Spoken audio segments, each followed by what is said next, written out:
Hey guys, Tony here, back with another review. Today I will be bringing you one of my personal favorites that I usually always come back to every now and again to watch.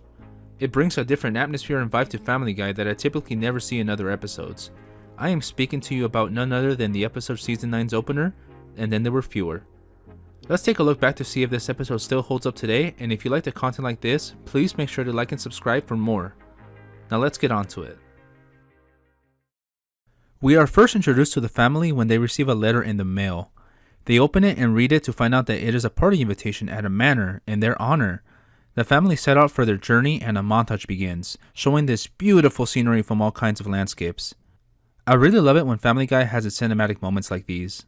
It really shows just how great the Family Guy animators really are. They finally arrive and are greeted with an amazing shot of the mansion from a bird's eye view. If there's one thing Seth and his animators are good at, is setting up the scenery. Just look at the surrounding water.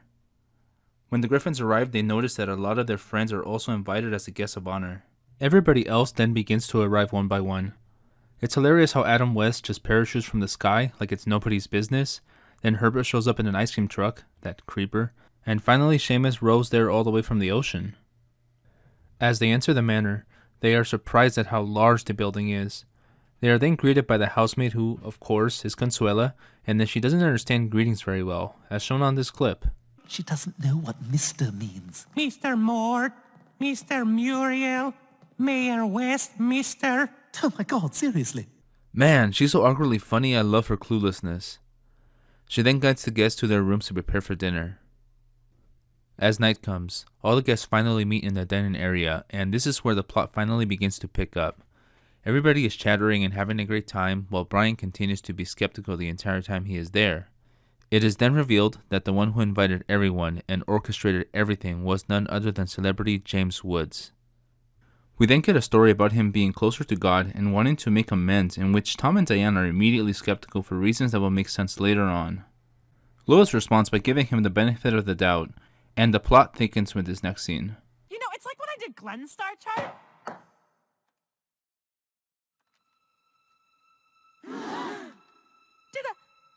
Did the cork hit me?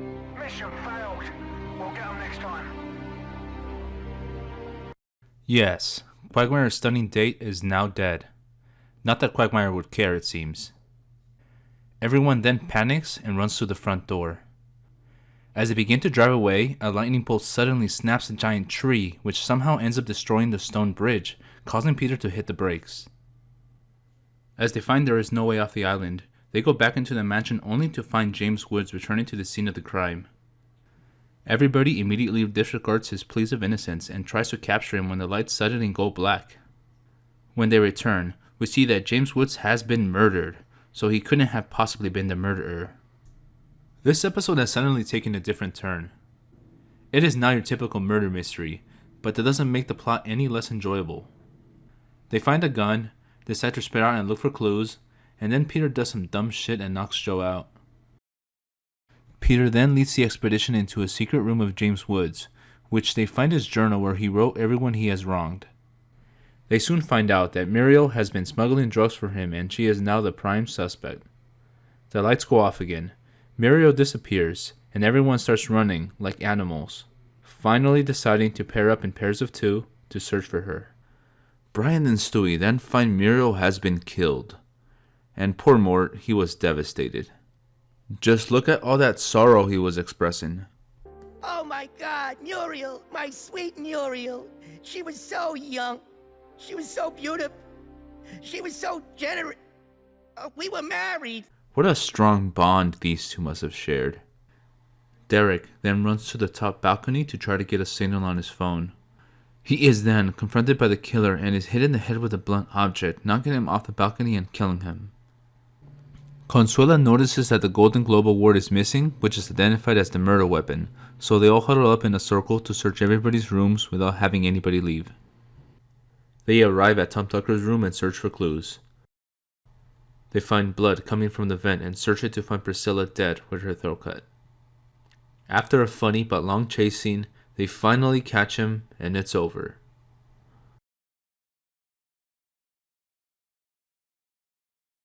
But wait, The final scene concludes with Lois speaking to Diane about the whole ordeal, when things suddenly begin to change once Diane is caught pre-planning her anchoring role. We then get this creepy stare down and Diane finally begins to show her true colors.